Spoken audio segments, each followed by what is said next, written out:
신명기 5장 19절 말씀 함께 합독합니다. 19절 말씀. 도둑질하지 말지니라. 아멘. 예. 도둑질하지 말지니라 라고 하는 제목, 본문 내용을 가지고 함께 신명기 10계명 강해 계속 이어가도록 하겠습니다. 여러분들, 우선 도둑질이라고 하는 것이 뭡니까? 지난주의 것을 한번 다시 생각해 보실까요? 지난주에 간음하지 말지니라 라고 했을 때에 우리들은 무엇을 생각해 봤냐 하면 간음이라고 하는 것이 대체 무엇이냐 이걸 생각을 해 봤죠.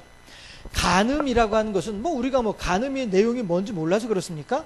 다만 하나님의 말씀에 비추어서 간음의 의미를 혹은 우리들이 그 속에서 담겨있는 하나님의 뜻이 무엇인지를 한번 살펴보자 라고 했을 때에 과연 간음이 무엇이냐 라고 하게 되면요, 간음이라고 하는 것은 이것이죠.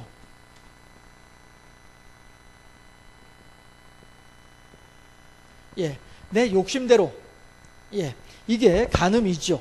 예, 이 글자를 너무, 예, 다시 쓸게요.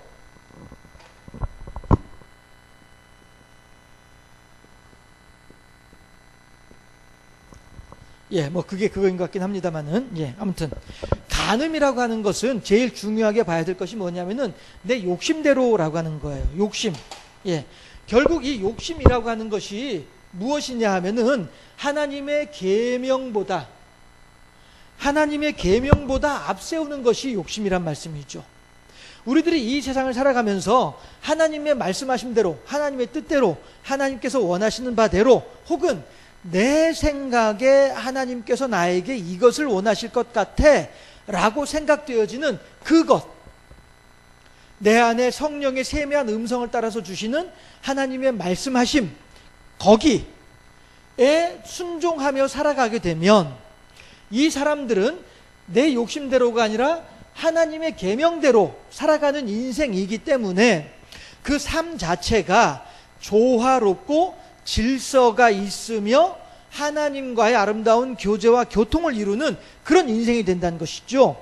여러분들 예전에 사형리를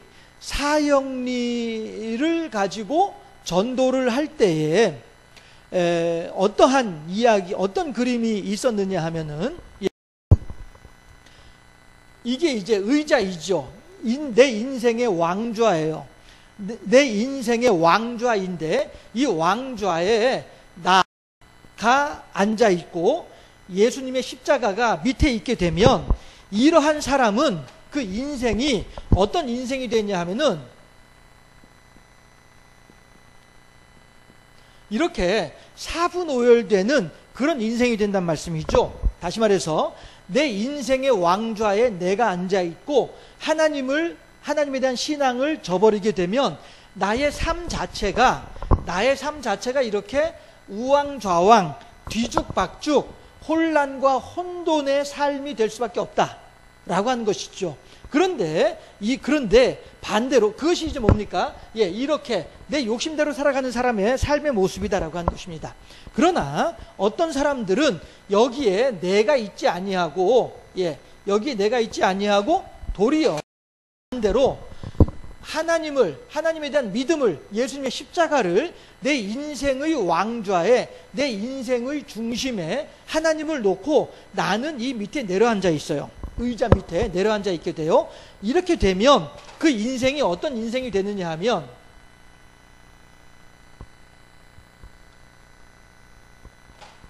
그 인생이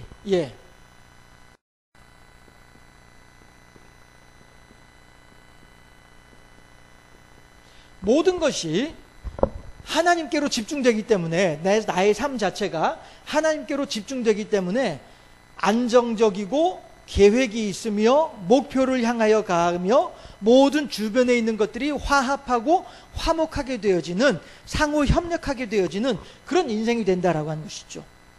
서로 간에 불협하고 중구난방으로 그렇게 살아가는 인생과 하나님을 중심으로 하나님의 뜻대로 살아가는 인생과 그 인생의 과정이라고 하는 것이, 더 나아가서 그 인생의 모년이라고 하는 것이 얼마나 큰 차이가 날 것인가 하는 점에 대해서는 굳이 설명하지 않아도 다 알만한 내용들 아니겠습니까? 이러한 인생이 어떤 인생입니까? 하나님의 계명대로 살아가는 인생이란 것이죠. 예, 우리가 십계명을 배우는 이유가, 우리가 하나님의 말씀을 듣는 이유가 여기에 있다라고 하는 것이죠. 과연 하나님의 계명대로 살아감으로써 나의 인생 자체가 더욱더 보람 있는 인생, 더욱더 아름다운 인생, 무엇보다도 가장 중요한 것은 하나님과 함께하는 인생, 이 인생이 되기 위해서 우리들은 계명대로 살아야만 하겠고, 계명대로 살아야만 하려고 하다 보니 어떻게 해요? 강해 시간에 우리들이 하나님의 말씀을 듣고 느끼고 배우고 결심해서 실천할 수 있어야 되는 이러한 인생이어야만 하겠다라고 하는 것이죠. 그래서 우리들은 지금 이렇게 하나님의 말씀을 배우는, 듣는 그런 시간을 우리가 가지고 있는 것이죠. 따라서 다시 말씀드려서 처음에 얘기했던 대로 간음이 무엇이냐라고 하게 되면, 간음이라고 하는 것은 그저 단순하게 결혼하지 아니한 남자와 여자의 관계라고만 이렇게만 생각할 것이 아니라, 이렇게만 생각할 것이 아니라 그 행위의 보다 더 깊은 이면에는 뭐가 들어있어요? 나의 욕심대로 살아가고자 하는 그러한 마음이 들어있더라. 다시 말해서 하나님의 계명은, 하나님의 말씀은 외면해버리고 뻥 차버리고, 하나님의 말씀은 뻥 차버리고 나의 욕심대로만 살아가려고 하는 이러한 인생, 이러한 욕심대로 살고자 하는 마음의 결과가 무엇이냐 하게 되면 간음이더라라고 하는 것이죠. 지난주에 간음에 대해서 배웠으니까, 지난주에 간음에 대해서 생각을 했으니까, 다시 한번 생각해 보면 그렇더라라고 하는 것입니다. 오늘 마찬가지로 도둑질하지 말지니라 라고 한 때에도,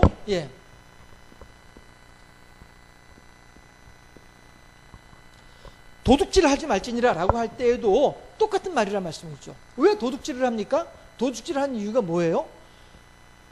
내가 돈이 있으면 그 내 돈 주고 사죠. 그런데 내가 저거를 갖고는 싶은데 돈은 없고, 그렇다고 해서 저거를 가지고 싶은 마음을 포기하고 싶지는 않고, 그러다 보니 어떻게 합니까? 도둑질이라도 해야죠. 도둑질이라도 해야지. 그렇게 해서 내가 가지고 싶은 거예요. 다시 말해서 이거죠. 욕심. 내가 돈이 있어서 돈 내고서 그 돈을 주고 그 물건을 가지고 왔으면 이건 결코 도둑질이 아니에요. 욕심대로인 것은 맞습니다만은, 그럼에도 불구하고 정당한 대가를 지불을 하고 가지고 왔으면은 그것은 욕심은 욕심이지만, 그러나 하나님의 계명에 어긋나는 욕심은 아니란 말씀이죠. 그래서 우리들은 그런 것들에 대해서는 뭐라고 얘기를 하냐면은 소망이라고 얘기를 하죠. 소망. 우리들이 기도하는 이유가 뭡니까? 소망이 있으니 기도하는 거죠. 하나님, 나한테 이런 일들이 있으면 좋겠어요. 내가 이런 것들을 소망을 해요. 그러니 하나님, 저에게 이 소망을 이루어 주시옵소서 라고 하는 것이죠. 자동차. 자동차. 하나님, 나한테 자동차가 있으면 좋겠어요. 저한테 자동차 한 대 주세요. 그럼 제가 참 감사하겠어요. 기도하는 거죠. 자동차를 가지고 싶다라고 하는 소망이 있으니 그것에 대해서 기도하는 것입니다. 그런데 욕심이라고 하는 것은 뭐냐면은, 나에게 있는 자동차를 가지고 싶은 소망은 있지만 이 소망을 어떻게 해결하느냐 하는 거예요. 하나님을 향해서 기도함으로써 그 소망이 풀어지게 되면, 해결되어지게 되면 이것은 결코 도둑질이나 욕심이 아니란 말씀이에요. 그러나 하나님께 기도할 줄은 모르고, 혹 기도했으면 기다릴 줄 모르고, 이 자동차를 가지고 싶은 나의 소망에 대해서 하나님께서는 어떻게 말씀하시는지 기다릴 줄 모르고, 이거 여러분들 다시 한번 여러분들의 기억을 상기시키기 위해서, 우리들이 기도를 하게 되면은요, 기도는 반드시 응답이 됩니다.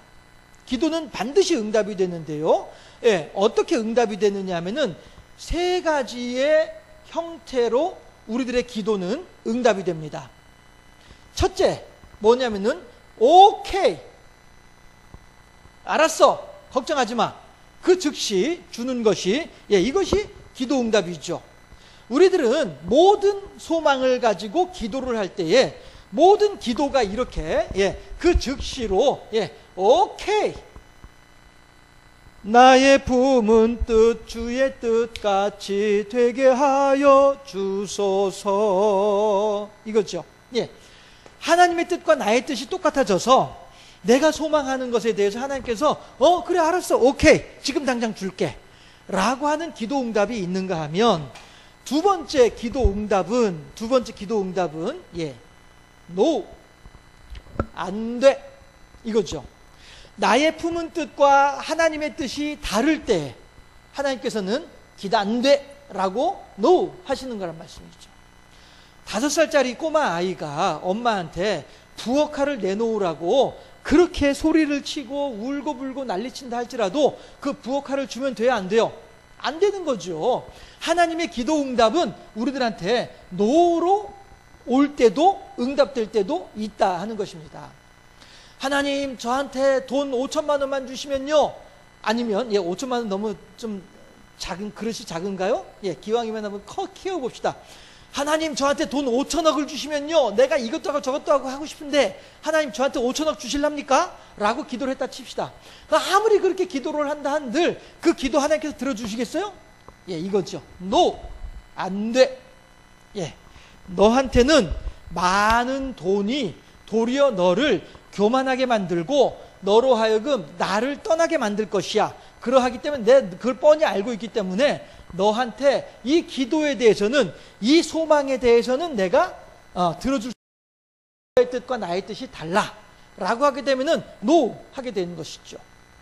그런데 세 번째 기도에 응답하는 모습이 있습니다. 세 번째 기도 응답하는 모습은 뭐냐 하면은요 기왕에 이제 영어로 썼으니까 이 세 번째도 그냥 영어로 씁시다. wait. wait. 우리말로 하면은 기다려 이거죠. 기다려. 찬물도 뭐가 있죠? 순서가 있는 거예요. 찬물도 순서가 있는 거예요. 그러면 나는 그 찬물을 마시기 위해서는 순서를 어떻게 해요? 기다려야 되는 거예요. 기다려 라고 하는 것이죠. 하나님께서 말씀하시기를 야, 너 지금 그거에 대한 소망이 있어? 그런데 너 아직 그거 가지려면은 좀 더 기다려야 될 것 같아. 이것이죠. 다 마찬가지로 5살짜리 꼬마 아이가 부엌칼을 달라고 소리를 치게 될 때에 제대로 된 부모라면 어떻게 돼요? 기다려. 언제까지 기다립니까? 15살 될 때까지 기다려. 넌 지금 5살밖에 안 됐어. 부엌칼 가지고 놀려면은 부엌칼을 취급하기 위해서는 넌 적어도 15살까지는 기다려야 될 것 같아. 기다려. 이것도 기도 응답이에요. 그런데 우리들은 보통 이것만 기도 응답이라고 생각을 하고, 그쵸? 이거 오케이. 그 즉시 이루어지는 거. 이것만 기도 응답이라고 생각을 하고, 하나님께서 안 돼! 하시는 것에 대해서는 기도 응답이라고 생각을 하지 않아요. 하나님께서 기다려! 하시는 것조차도 기도 응답이라고 생각하지 않아요. 그저 사람들은 이것만 기도 응답이라고 생각을 해요. 하나님께서 거절하셨는데 나한테는 그것을 감당할 만한 자격과 능력이 안 돼서 하나님께서 거절하셔서 그래서 기도 응답을 하시기를 노라고 기도 응답하셨는데 사람들은 노는 기도 응답이 아니라고 생각하는 거예요. 더 나아가서 하나님께서는 야, 너 그거 가지려면 조금 더 네가 성장해야 될 것 같아. 네가 조금 더 성숙해져야만 할 것 같아. 그때 되면 내가 줄게. 조금만 기다려 라고 말씀을 하시는데도 불구하고 사람들은 이것조차도 기도 응답이라고 생각하지 않는 거예요. 오직 무엇만 기도 응답이에요? 이것만 기도 응답이에요. 오케이만 기도 응답이 되는 거예요. 이거는요 나의 품은 뜻 주의 뜻같이 되게 하여 줍소서가 아니고요, 주님의 품은 뜻이 나의 뜻과 같아지게 해달라고 하는 것과 마찬가지예요. 제 말이 좀 어려울까요? 우리들은 언제든지 주님과 동행해야만 하는 거예요. 에녹이 그의 살아가는 인생 동안 누구와? 주와 동행했어요. 주와 동행하더니 어느 날 문득 하나님께서 그를 데려가심으로 더 이상 보이지 아니하더라. 이것이죠. 우리들은요 늘 그렇게 주님과 동행을 해야만 하는 거예요. 주님을 나와 동행하게 하면 안 된다는 거예요. 하나님 나 이리 갈 거니까요 하나님 나 따라오세요. 알았죠? 빨리빨리 따라오시려니까 뭐 하셔. 이거는 내가 주님을 따라가는 인생이 아니고 주님더러 나를 따라오라고 하는 인생이더라라고 하는 것이죠. 그런 인생은 하나님과 제대로 동행하고 교제를 할 수가 없는 인생이란 말씀이에요. 왜요? 내 욕심대로 살아가는 인생이니까. 내 욕심대로 살아가는 인생이니까. 그런데 많은이라고 표현을 하지 맙시다. 어떤 기독교인들은 기도 응답은 그 즉시 오케이 되는 것, 이것만을 가지고 기도 응답이라고 생각을 하다 보니 하나님께서 노 하신 것에 대해서, 하나님께서 기다려 하신 것에 대해서도 하나님 나한테 기도 응답 안 하시네? 나 하나님한테 삐쳤어. 나 더 이상 교회 안 다녀. 이래버리고 만다는 것이죠. 얼마나 어리석은 인생이냐 하는 것이에요. 하나님은 나한테 능력이 안 되기 때문에 노 하셨음에도 불구하고 하나님 내 기도 응답 안 하시네? 오케이 안 하셨으니까, 노 하셨으니까 이 사람들은 노 하신 것도 모르고 그냥 내 원하는 대로 안 되니까, 내 바라는 대로 되지 않으니까 하나님께서 노 하신 것에 대해서도 내 바라는 대로 되지 않았다 해서 나 하나님한테 삐쳤어, 나 하나님한테 화났어, 더 이상 나 교회 안 나가, 내가 교회 안 나가면 뭐 하나님만 손해지 뭐까짓 거, 들이 있더라라고 하는 것이죠. 그건 마찬가지로 기다려 하는 것도, 너 아직까지 그거 하려면 좀 시간 좀 더 걸릴 것 같아. 너 그거 줘봐야 네가 감당 못해. 그러니까 네가 조금 더 성장하면 그때 줄게. 기다려. 했음에도 불구하고 사람들은 노든 기다려든 아무튼 기도 응답 아니라고 생각하는 거예요. 그리고서는 자기 혼자 그냥 흥분해가지고, 자기 혼자 그냥 시험 들어가지고, 자기 혼자 그냥 뭐 어쩌고저쩌고 하고 이러고 마는 사람들이 있더라 하는 것이죠. 그러나 우리들은요, 소망은 언제든지, 소망은 항상 우리가 가지고 있어야만 합니다. 예수님께서도 말씀하시기를 내 말이 너희 안에 거하고 너희가 내 안에 거하면 무엇이든지 원하는 대로 구하라. 그리하면 이루리라 라고 하셨단 말씀이에요. 그리하면 이루리라. 무엇이든지 원하는 대로 구하라. 소망이죠. 우리들의 소망을 가지고 무엇인지 원하는 대로 구할 수 있어요. 그런데 그리하면 내가 이루어 주겠다 하는 거예요. 이루어 주는데 어떻게 이루어 준다고요? 오케이로 이루어 주시고요, 노로 이루어 주시고요, 웨이트로 이루어 주시는 거예요. 기다려로 이루어 주시는 거예요. 그런데 다시 반복해서 말씀드리지만은 많은 우리나라에서 어떤 기독교인들은 이 부분에 대해서는 기도 응답 아니라고 생각하는 거예요. 그리고서는 하나님이 나한테 기도 응답 안 하셨네? 하나님이 나 싫어하시네? 하나님 나 미워하시네? 이래버리고 마는 것이죠. 그러다 보니 이 사람들은 어떤 사람들이에요? 소망을 따라 살아가는 사람이 더 이상 되지 못하고 욕심대로 살아가는 이러한 사람이 되어져 버리고 마는 것이죠. 그야말로 하나님의, 예수님의 십자가의 은혜를 맛보고 난 뒤에도 침륜에 빠져버리고 마는 그런 인생이 되고 마는 것이죠. 침륜에 빠진 인생은 더 악해지더라 라고 하는 것입니다.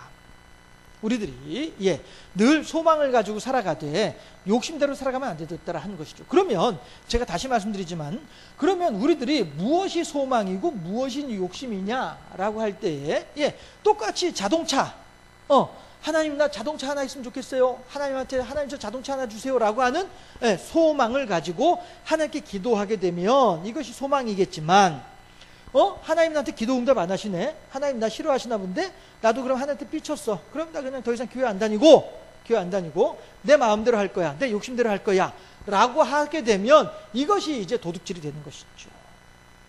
왜? 내가 왜 하나님한테 기도했습니까? 나한테 돈이 없으니까 기도를 했죠. 돈이 있으면 내 기도했겠어요? 내 돈 가지고 가가지고 사버리고 말지. 그렇죠? 돈이 없으니 기도한 거예요. 나한테 능력이 없으니 기도를 한 거란 말씀이죠. 내가 그것을 감당할 수 없으니 하나님께 기도를 했던 거란 말씀이죠. 그런데 하나님께서 나한테 기도 응답 안 하셨다라고 생각을 하고 오해를 하고 더 이상 이제 하나님께는 소망이 없다 보니, 가지고 싶은 마음은 그대로 있는데 하나님을 향한 소망을 더 이상 갖지 못하다 보니 어떻게 돼요? 그 다음에 이제 욕심대로 하는 것이죠. 욕심대로 하다 보니 이것이 결국엔 뭐가 됩니까? 죄가 되는 것이고요. 하나님 앞에 죄가 되는 것이고요. 이 죄를 짓다 보니, 하나님 앞에 죄를 범하다 보니 하나님의 은혜를 가운데 거하지는 못하고 도리어 날마다 주와 버성기는 그런 인생을 살아갈 수밖에 없는 그런 악순환이 반복되는 것이 아니냐라고 하는 것이에요. 이 죄라고 하는 것 때문에 우리들의 인생에 이러한 악순환이 반복되다 보니 우리들은 더욱더 점점 깊은 수렁 속으로 빠져들어갈 수밖에 없는 것이 우리들의 인생의 모습이기도 하고요. 결국 하나님께서는 이러한 우리들을 향하여서 긍휼히 여기시고 예수 그리스도의 십자가를 통하여서 한 번 더의 은혜를 우리들에게 베풀어 주시는 것이죠. 해서 야, 내가 너한테 마지막으로 한 번 더 기회를 줄게. 한번 잘 해봐봐 라고 하는. 자, 어쨌든 이렇게 우리가 똑같이 하나를 무엇인가를 가지고 싶은 마음은 똑같이 가지고 있어요. 예, 여기 이제 뭐 예를 들었던 것처럼 자동차, 예, 자동차 혹은 뭐 돈 5천억, 예, 하게 되면 예, 이거에 대한 소망은 누구나 다 가지고 있어요. 이거에 대한 마음은 나한테 이게 있으면 좋겠다라고 하는 마음은 누구나 다 가지고 있어요. 그러나 하나님을 믿는 사람들은 이것에 대한 소망을 두고 하나님께 기도하는 사람들이고, 이 하나님을 믿지 않는 사람들은 이것에 대한 마음을 나의 욕심대로 그냥 처리해버리려고 하는 사람들이더라라고 하는 거예요. 다시 말씀드리지만 예, 돈이 있다면야 기도할 필요도 없고, 돈이 있다면야 이 욕심대로 훔칠 필요도 없겠죠. 그러나 돈이 없다 보니 나한테 능력은 없음에도 불구하고 마음은 있다 보니 예, 어떤 사람들은 기도함으로써 해결하려고 하고, 어떤 사람들은 죄를 범함으로 해결하려고 하고, 이 차이예요. 결국에는 소망과 욕심의 이 차이 하나밖에 없다라고 하는 것입니다. 즉 이것에 대한 마음, 자동차에 대한 마음, 5천억에 대한 마음을 가진 그 사람이 하나님께 기도할 줄 아는 사람이냐, 아니면은 나의 마음대로, 나의 즉 욕심대로 행하는 사람이냐, 여기에 따라서 이 하나님을 알고 기도할 줄 아냐 모르느냐의 차이가 엄청난 차이를 만들게 되더라, 그 인생에 있어서. 예, 이걸 얘기를 하고 있는 것이죠. 따라서 도둑질이라고 하는 것은 결국엔 뭐냐면은 간음도 마찬가지이지만요, 예, 지난주에 생각했던 간음도 마찬가지이지만 도둑질이라고 하는 것도 마찬가지로 예, 결국에는 하나님의 소망대로 살아가는 인생이 아니라 내 욕심대로 살아가는 인생을 하려고 하다 보니 이런 일들이 생기고 말더라 라고 하는 것이죠. 제가 그 전에 한번 어느 논문을 한번 읽어보다가 그런 걸 본 적이 있었어요. 과연 이 세상에 법이 왜 생겼을까? 예, 법의 기원에 대해서 예, 그 논문에서 풀어놓았더라고요. 예, 법의 기원이 무엇이냐? 법자를 이렇게 쓰나요? 예, 이게 법자죠. 예, 법의 기원이 무엇이냐? 라고 하는 것이죠. 예, 왜 법이 생겼을까? 라고 하는 것을 이야기를 할 때에 예, 한 마을에, 그 논문에서는 이렇게 설명을 하고 있는 거예요. 예, 한 마을에 예, 이렇게 키도 크고 덩치도 큰 사람이 있어요. 그런데 같은 마을에 키가 작은 사람, 덩치도 작은 사람, 그래서 힘도 약한 사람이 이렇게 살고 있어요. 그런데 이 사람한테도 10원이 있고, 뭐 그냥 기분 좋게 10조라고 합시다. 기분 좋게. 예. 이 힘세고 덩치 좋은 사람한테도 10조가 있고, 이 사람한테도 10조가 있고, 이 사람한테도 10조가 있고, 다 똑같이 10조가 있었어요. 그런데 예, 하루는 보니까 이 힘센 사람이 생각을 해보니까, 야, 나한테 10조 원이 있어. 야, 이 돈 가지고 말이야, 이것도 하고 저것도 하고 그것도 하고 애매, 돈 다 써버렸네, 더 이상 없네 하게 되면 어떻게 합니까? 아, 돈은 없는데 큰일 났네, 내 돈이 있어야 되는데 어떻게 하면 좋지? 하고 보니까 얘네들이 또 똑같이 10조씩 가지고 있잖아요. 그러니까 이 힘센 사람이 가가지고, 야, 너 10조 있지? 그거 나한테 내놔 라고 하는 거예요. 그러니까 이 사람이, 야, 무슨 소리야, 이건 내 거야, 나 안 줄래 라고 한단 말이에요. 그러니까 이 힘세고 등치 좋은 사람이 이 녀석이 하고서 콩 한 방 때렸어요. 그때 맞으니까 아프잖아, 그쵸? 맞으니까 아프잖아. 아프니까 10조를 그냥 잉잉잉 울면서 준 거예요. 그러고 난 뒤에 얘가 이제 얘네들한테 가가지고 울면서 하소연을 하는 거죠. 야, 큰일 났다. 왜? 저 키 크고 등치 좋은 녀석이 내 거 돈 뺏어갔어. 야, 그걸 왜 뺏겨? 그 등치 좋은 녀석이, 그 힘센 녀석이 나를 확 때리는데 내가 더 이상 맞고서는 내가 죽을 것 같더라고. 그래서 어쩔 수 없이 뺏길 수밖에 없었어. 라고 얘기를 해요. 그랬더니 이제 얘네들이 이 힘없고 연약한 그러나 돈을 가지고 있는 이 사람들이 긴장을 하는 거예요. 어떻게 긴장을 하느냐 하면은, 그러면은 이 힘세고 등치 좋은 녀석이 얘 것도 뺏었으니까 내 것도 와서 뺏어가면 어떻게 하지? 이런 것이죠. 야, 나만 뺏기는 게 아니라 나중에 너도 뺏길 거야. 라고 서로 간에 의논이 된다는 것이죠.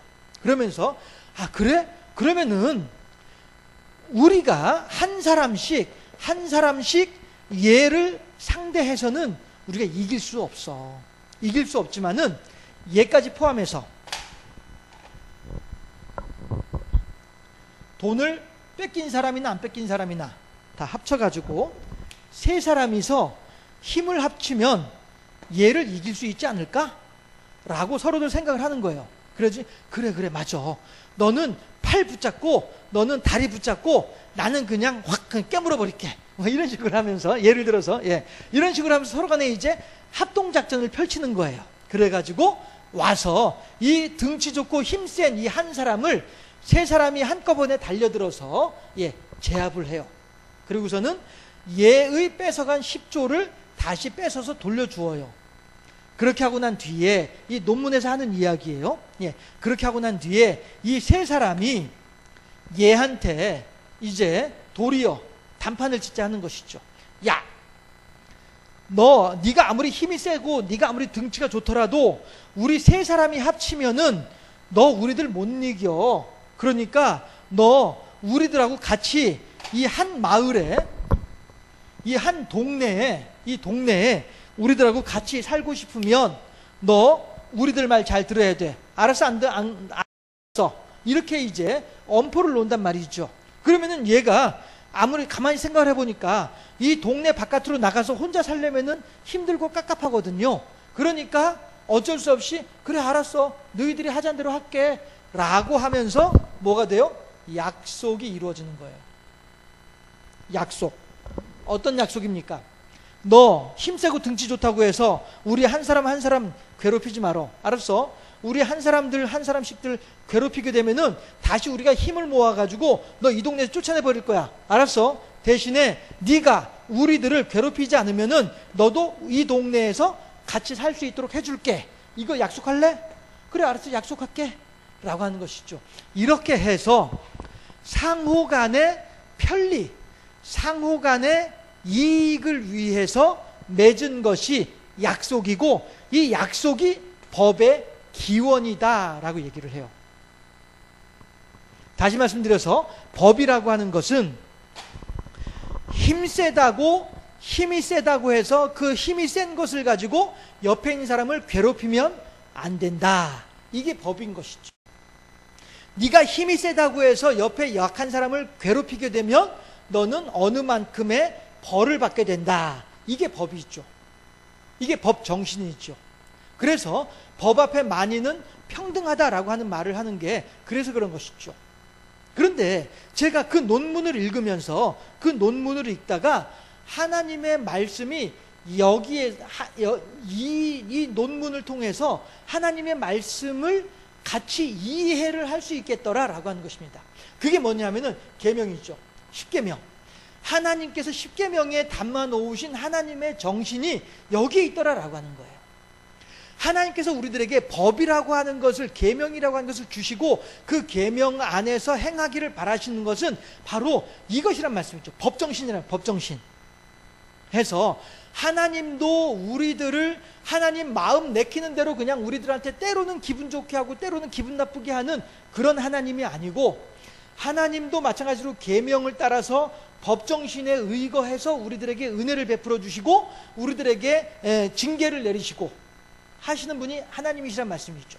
대신에 이건 이제 우리가 율법과 복음을 이야기를 할 때 많이 나왔던 이야기지만, 그래서 간략하게 반복하자면, 하나님께서는 법정신에 의해서 징계를 내리시지만, 다만 사람들이 그 징계를 당할 때에 그 징계 당하고 있는 그 모습을 안쓰럽게 여기셔서 더 이상 그 징계를 당하지 않을 수 있도록 은혜를 베풀어 주시는 것, 이게 복음이래요.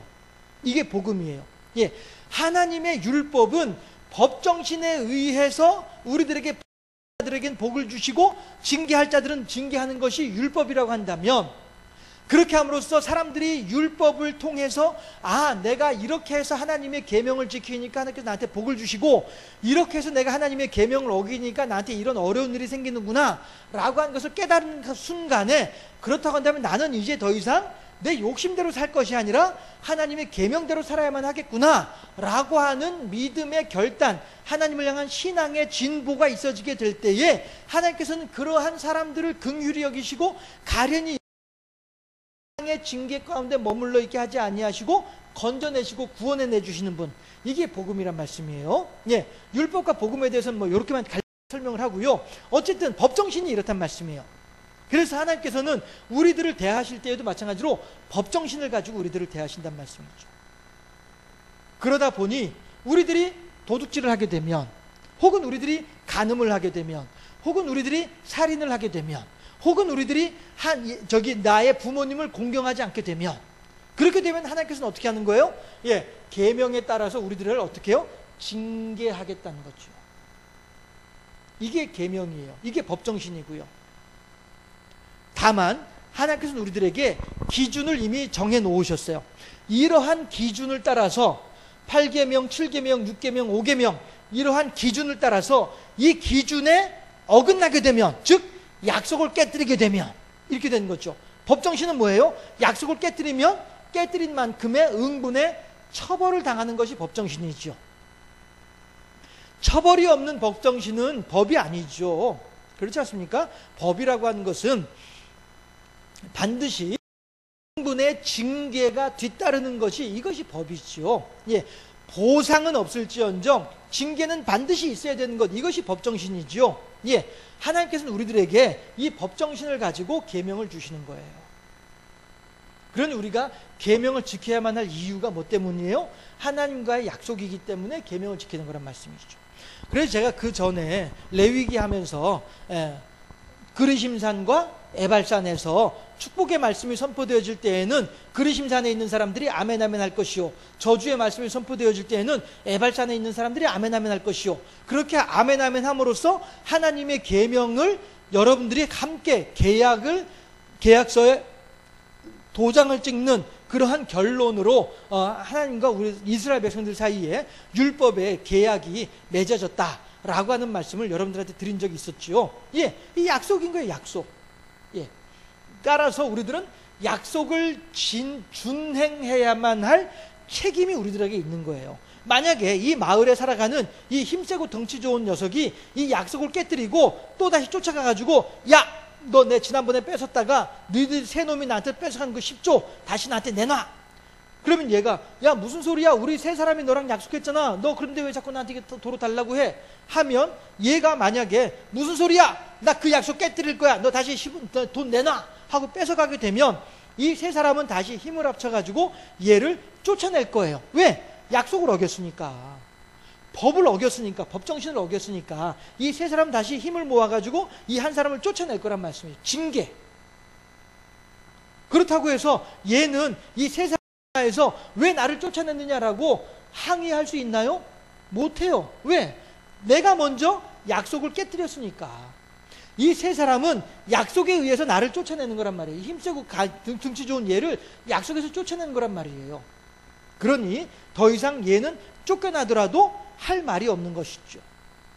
우리가 8계명이든 7계명이든 6계명이든 5계명이든 1, 2, 3, 4계명이든 어겼사, 그러므로 인하여서 하나님으로부터 법정신에 의해서 징계를 당한다 할지라도 우리들은 하나님을 향하여서 불평하거나 불만할 자격이 없는 것이죠. 왜요?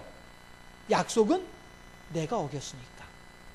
하나님은 하나님의 약속에 신실하셔서 오늘도 우리들을 위하여서 쓸 것과 입을 것과 먹을 것을 다 공급해 주고 계심에도 불구하고 하나님은 하나님의 약속을 우리들에게 잘 지키고 계심에도 불구하고 우리가 하나님의 약속을 어겨서 이 계명들을 어기게 되니까 하나님께서 우리들을 징계하신다 할지라도 우리들은 하나님을 향하여서 아야 소리 못하고 그 징계를 당해야만 하는 것이 인생이란 말씀이죠. 그런데 하나님께서는 그렇다고 한다면 왜 도둑질을 하지 말라고 하는 계명을 주셨을까? 예, 하게 되면 이거죠. 예, 너의 욕심대로 너에게 있었던 돈 다 써버리고, 그쵸? 너에게 있던 돈 다 써버리고 그 다음에 얘 거 억지로 뺏어 오고, 예, 이게 뭐예요? 이게 도둑질이죠. 이게 도둑질이죠. 다시 말해서 너희 이웃을 너의 몸과 같이 사랑하라 라고 하시는 경천 애인의 정신에 어긋나는 일이잖아요. 여러분들, 제가 기회 있을 때마다 여러분들한테 말씀드리고 있죠. 코로나. 그런데 어떤 사람들은 대면 예배를 목숨을 걸고 대면 예배를 드리겠다라고 하는 사람들이 있어요. 예배에 목숨을 거는 그들의 신앙 정신은 뭐 충분히 존중해야만 하겠죠. 또 저도, 그리고 이 예배에 동참하고 있는 여러분들도 그럴 만한 상황이 되면 하나님을 향한 신앙에 따라서 우리들의 목숨을 걸어야만 할 때가 된다면 또 걸어야만 마땅하겠죠. 그러나 적어도 코로나 상황에서는 그렇게 해서 죽게 되면 그 헛된 죽음이란 말씀이 있죠. 적어도 코로나 상황이라고 한다면, 아니할 말로 우리가 하나님을 믿는다고 한 이유 때문에 누군가가 와서 내 목에 칼을 들이대면서 너 예수 믿을래? 예수 안 믿을래? 예수 믿는다고 하면은 내가 지금 너한테 네 목에 칼을 집어넣을 것이고 네가 예수를 안 믿겠다고 한다면 네 칼을 거둘 것이야. 너 어떻게 할래? 혹이라도 그런 식으로 우리들한테 협박을 하는 사람이 있다고 한다면 그때는 우리들은 마땅히 당연히 그렇게 나는 네가 내 목에 칼을 집어넣더라도 나는 하나님에 대한 신앙을 버릴 수 없다 라고 대답을 하는 것이 마땅하겠죠. 또 우리들은, 저 포함해서 우리 모두는 그러한 신앙인으로 세워질 수 있기를 바랍니다. 그러나 지금 현재 이 코로나라고 하는 것은 우리들에게 너 예수 믿을래 안 믿을래 이걸 가지고 얘기하는 게 아니잖아요. 그렇죠? 특히나 코로나는 제가 여러분들한테 기회 있을 때마다 말씀드렸어요. 코로나는 내가 걸렸는지 안 걸렸는지 나도 몰라요. 오늘도 낮에 뉴스를 보다 보니까 그 코로나에 걸린 사람들 중에 몇십 명 중에 예를 들어서 제가 지금 정확하게 숫자는 잘 기억이 안 납니다만은 예를 들어서 뭐 100명이 코로나에 걸렸다. 그런데 그 중에서 30명, 40명은 자기가 코로나에 걸린 줄도 모르고 있더라. 무증상 확진자들이 지금도 그렇게 많이 있다는 거예요. 그런데 내가 예를 들어서 그냥 저라고 하지 마시고 갑돌이라고 합시다. 갑돌이가 무증상 확진자예요. 그런데 이 갑돌이가 무증상 확진자임에도 불구하고 본인은 자기가 확진자인 줄 모르지요. 왜? 검사도 안 받고 있으니까. 네. 왜냐하면 아까 낮에 영철이하고 밥을 먹었어요. 그런데 영철이도 마찬가지로 무증상 확진자였거든요. 그래서 영철이랑 밥을 먹다가 갑돌이한테 코로나가 들어왔어요. 그런데 갑돌이가 그 다음날 주일이 돼서 교회 가가지고 열심히 예배했어요.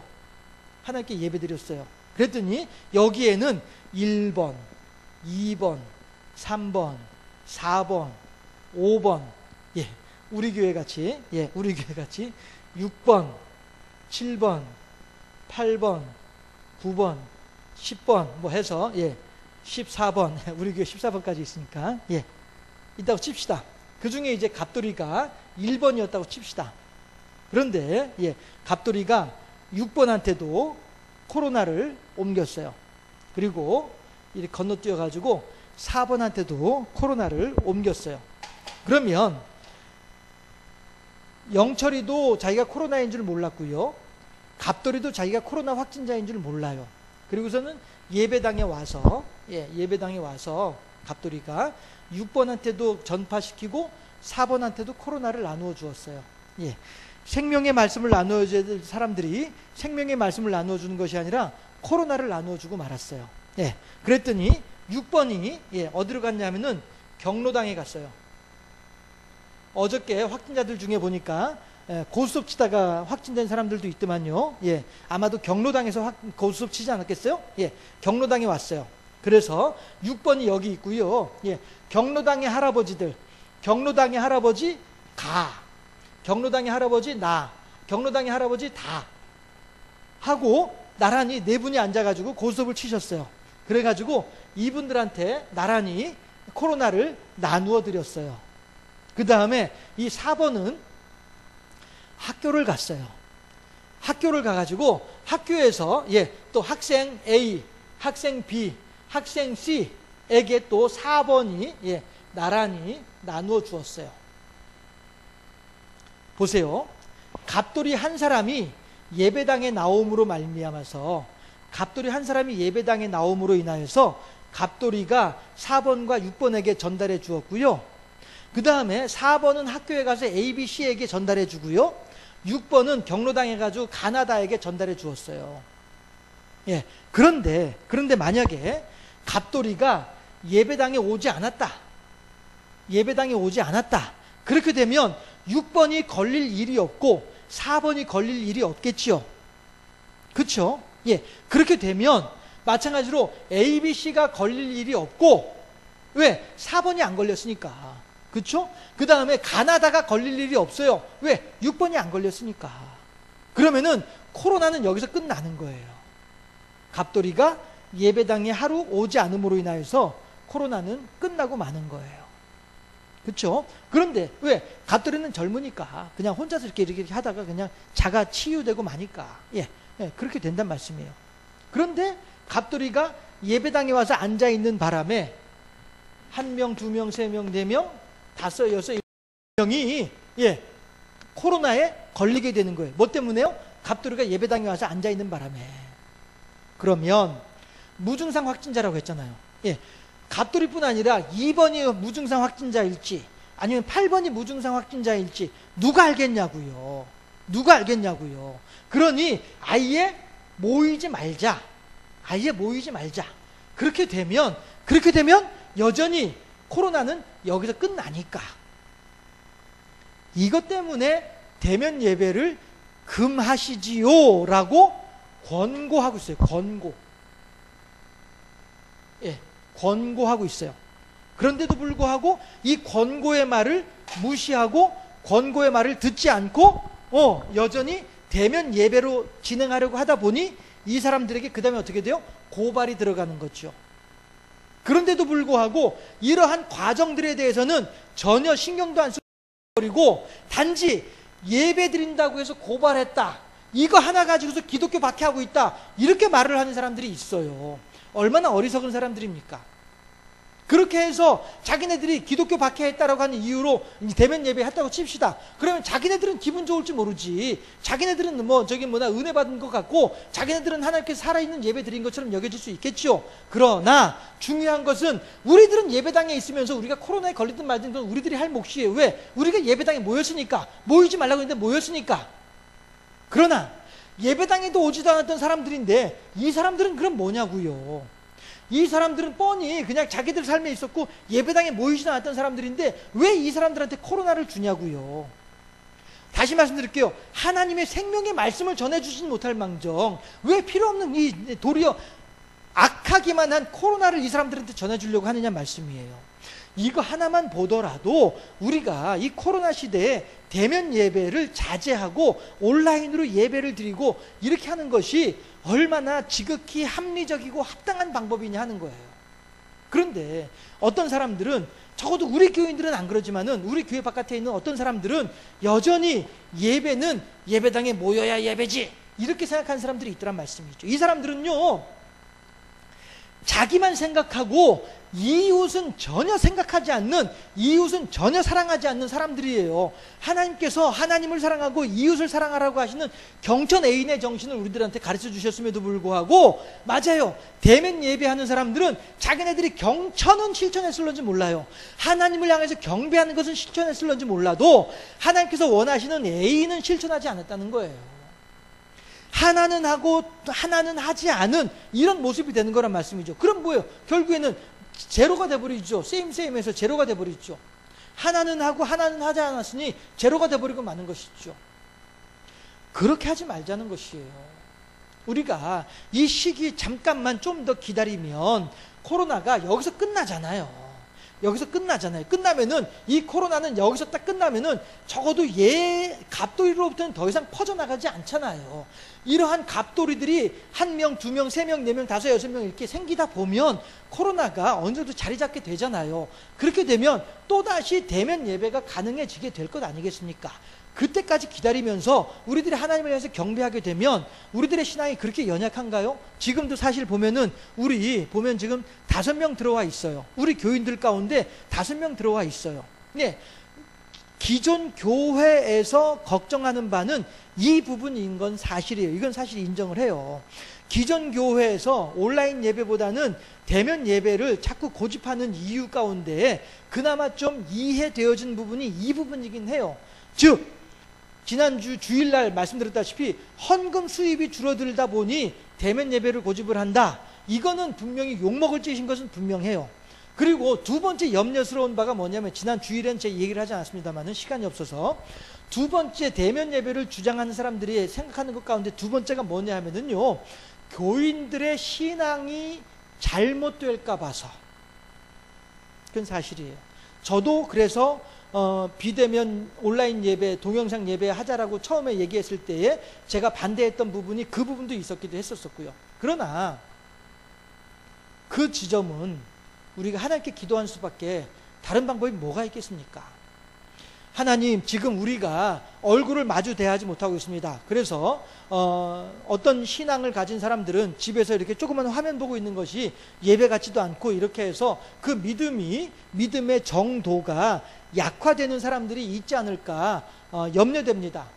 그러나 하나님께서 그들의 마음까지도, 그들의 심령조차도 주관하여 주셔서 그들이 믿음의 도에서 떨어지지 아니할 수 있도록 그들의 믿음을 지켜주시옵소서.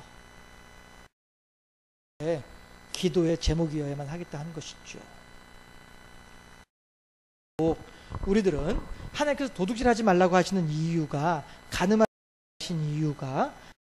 말라고 하신 이유가, 부모를 공경하라고 하시는 이유가, 하나님을 경배하고 안식일을 기억하여 거룩하게 지키고 오직 하나님만 찬양하고 우상을 섬기지 말고 하는 이유가 뭐 때문이냐? 경천 애인을 위한 하나님의 호소란 말이죠. 호소. 간곡하게 부탁하는 거란 말씀이죠. 그들은 이제 이 있는 경천 애인, 왜 도둑질하지 말아요? 내가 힘세다고 해서 남의 거 억지로 빼앗아가지고, 이게 도둑질이니까. 하나님은 우리들한테 나의 것이 아니라 하나님을 향한 소망으로 살아라 라고 말씀하신 분이니까 소망으로 살아요. 왜 도둑질하지 말고 이웃을 사랑해. 내가 이웃의 것을 억지로 빼앗으면 나는 기분 좋을지 몰라도 빼앗긴 이웃은 얼마나 기분이 나쁘고 얼마나 슬프겠냐. 그건 이웃을 사랑하는 바가 아니잖아. 그러니 나를 사랑한다고 하는, 경천한다고 너희들은 경천하라 말씀하신 거죠. 이게 도둑질을 하지 말라고 하는 말씀에 담긴 뜻이란 말이에요. 그렇다 한다면 과연 우리가 경천하냐? 여기까지도 경천 실천 방법이란 말이에요. 비대면 어떤 사람들은 온라인 예배는 예배들은 살아있는 예배를 드려야 되기 때문에 목숨을 걸고서라도 예배당에 모여야만 한다라고 얘기를 해요. 목숨 걸고 그냥 돌아가세요. 그냥 목숨 걸고 그냥 무슨 일 당하세요. 그러나 목숨 건 것 때문에 한테까지도 피해를 주면 안 되지 않겠습니까?